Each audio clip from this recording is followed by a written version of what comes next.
श्री शिवाय नमस्तुभ्यम।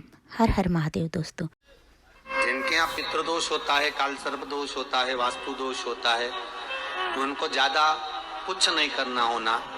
महाराज, एक बेल का फल लीजिए, उसके अंदर का जो गुर्दा होता है, अंदर का जो भाग होता है, उसको निकाल लीजिए और उस बेल के फल में आटा सेक कर उसमें शक्कर मिलाकर उसको उसके अंदर भर लीजिए।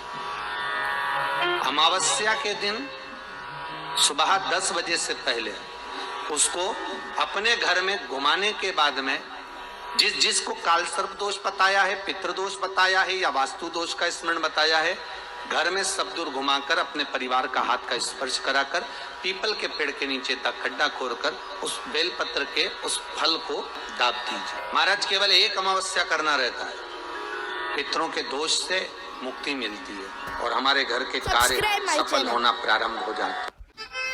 पुरुषोत्तम के मार्ग से तुलसी की लकड़ी पानी में घुमाकर, लकड़ी नहीं हो तो माला तो होगी ही, जल में भ्रमण कराकर, जल में घुमाकर तुलसी की लकड़ी को जल में डालकर स्नान जो करता है, मात्र घुमाना है, लकड़ी डालकर नहीं रखना है, घुमाकर अपने पूजन वाले स्थान पर रखना, या पानी में पहले से घुमा लो, उस पानी को ले जाकर डालकर अमावस्या स्नान जो जीव करता है।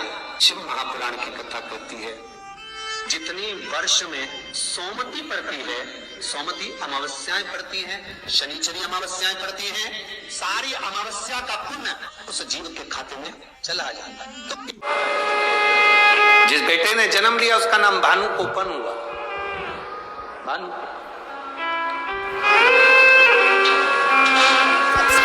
महेंद्रपुरम के राजा के घर में लड़के ने जन्म लिया जिसका नाम भानु कोपन हुआ। वो भानु कोपन इतना तीव्र था क्योंकि शंकर और पार्वती का आराधना माता पिता ने करी थी, तीव्रता बहुत थी, पर बुद्धि में निंदा भरी हुई थी, इसलिए असुर प्रवृत्ति का था बड़ा तीव्र। सो रहा था, सूर्य की किरणें उसके ऊपर आ रही थी, उसको क्रोध आ गया, उसने अपना हाथ बढ़ाकर सूर्य को पकड़ लिया था हाथ में, इसलिए उस बच्चे का नाम भानु कोपन पड़ा। भानु सूर्य को पकड़ लिया था। अब सूर्य को पकड़ लिया, देवता उन सब घबरा गए, भास्कर देव कहां चले गए, सूर्यदेव कहां गए, सब विनय करे। मालूम पड़ा कि सूर्य देवता को तो भानु कोपन ने पकड़ लिया। छोटे सा बच्चा जो पलना में सो रहा है, छोटा सा बच्चा जो पल्ले में सो रहा है, झूले में सो रहा है, उसने सूर्य देवता को हाथ में पकड़ के रखा है। देवता आए छुड़ाने के लिए, कोई इसे छूटे ना, तब ब्रह्मा जी आए खुद छुड़ाने के लिए, छूटे ना, तब भगवान शंकर ने भानु कोपन के माता पिता से कहा कि सूर्य देवता को छुड़वाइए, इनको वर प्रदान करते।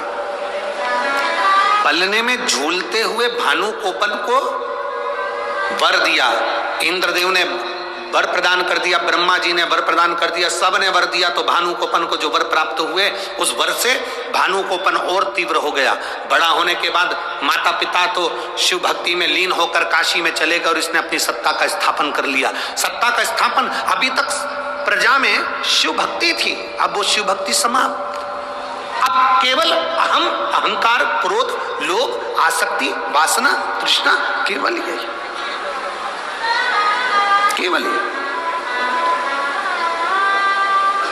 ये मेरी जीजियों और मेरे जीजाओं, जितने लोग आस्था चैनल पर कथा सुन रहे हैं, जितने फेसबुक यूट्यूब पर कथा सुन रहे हैं, जितने इस पंडाल में कथा सुन रहे हैं, जितने पंडाल के बाहर कथा सुन रहे हैं, ध्यान लगाकर स्मरण करना, तुम्हारे घर में अगर भगवान का नाम जाप हो रहा है, तुम्हारे घर में रोज सुबह शाम दीप लग रहा है, तुम्हारे घर में रोज सुबह शाम अगरबत्ती लग रही है, तुम्हारे घर में रोज सुबह शाम सत्संग हो रहा है, तुम्हारे घर में रोज प्रतिदिन भगवान का भजन हो रहा है, चाहे नाम निकले, चाहे भजन हो, चाहे मुख से श्री शिवाय नमस्तुभ्यम निकले, चाहे जो नाम निकले, राम हो, कृष्ण हो, तुम्हारे मुख से जो भगवान का नाम निकले, अगर तुम्हारे घर में निकल रहा है तो समझ लेना अभी तक तुम्हारे घर में शुद्ध लक्ष्मी आ रही है, जिससे हमारे घर में भजन हो रहा है। अगर तुम्हारे घर में रोज रोज भगवान का भजन होता था, रोज नाम जाप होता था, रोज दिया लगता था, रोज भगवत नाम होता था, सत्संग होता था। धीरे धीरे धीरे धीरे ये समाप्त हो जाए, काम में इतने बिजी हो जाओ कि ये सब चीजें समाप्त हो जाए तो समझ लेना कि अब लक्ष्मी ठीक नहीं आ रही, लक्ष्मी ठीक नहीं।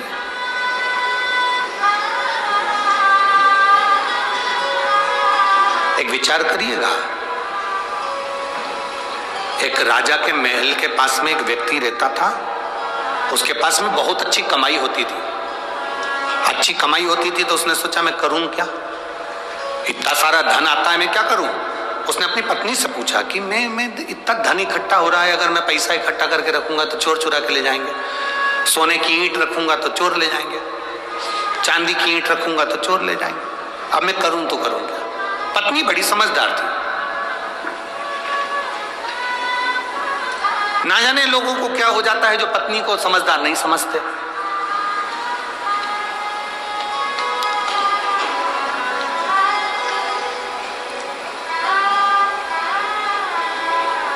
स्त्री नारी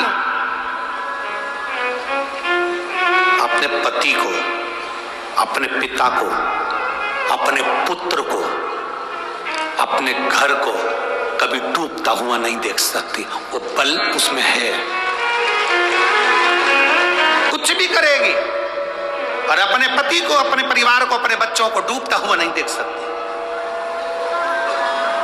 जो व्यक्ति वहां नजदीक में रहता था वो पत्नी से पूछा कि सोने की ईंट बनाएंगे चोर ले जाएंगे, चांदी की ईंट बनाएंगे चोर ले जाएंगे, अब अपन करें क्या। पत्नी ने कहा एक काम करो, कोड़ियां लिया आओ। कोड़ियां जानते हो आप लोग, जानते हैं ना कोड़ी, कई लोग उसको खेलते हैं और कई लोग उससे खेलते हैं, कई लोग उस कोड़ी को हाथ में बांधते हैं, कई लोग पाँव में बांधते हैं। कोड़ी लिया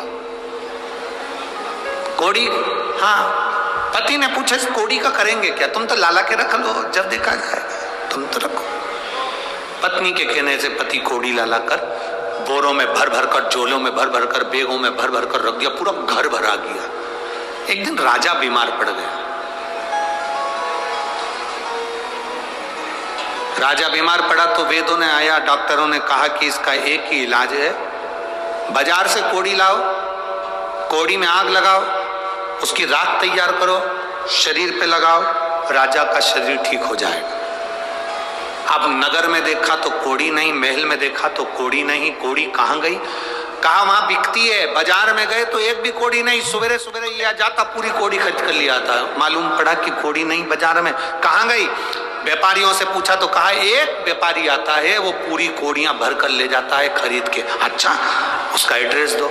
एड्रेस पाया, वहां पहुंच गए। ए भैया, राजा बीमार पड़ा है, कोड़ियां चाहिए, देव जरा। उसने कहा महाराज कोड़ी देने में मना नहीं है, पर वो कोड़ी हमारे पैसे की है, हमने खरीदी है। भले तुमने खरीदी है पर कोड़ियां देना पड़ेगी, लाओ जल्दी से निकाल कर, वरना तुम्हें कारागार में डाल देंगे। द्वारपालों ने वारदान पकड़ कर रखा। कोड़ी वाला व्यक्ति अंदर गया, वो बेचारा थाली में कोड़ियां भरता, लेकर आता, कोड़ियों पर हाथ फेरता, डाल देता, फिर अंदर जाता, फिर लाता, कोड़ियों पर हाथ फेरता, फिर उनके बैग में डाल देता, झोले में डाल देता।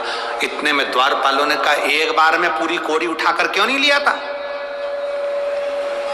बार बार कोड़ी ला रहा है, हाथ फेर रहा है, डाल रहा है, क्या कर रहा है ये कोड़ियों पर हाथ क्यों फेर रहा है।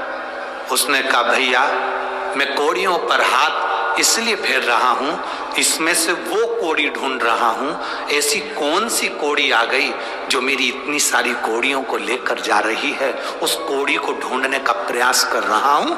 हमारे घर में भी एक कोड़ी कोई ऐसी आ जाती है, 1 रुपया कोई ऐसा आ जाता है कि हमारे घर के रखे हुए पूरे धन को ले जाता है।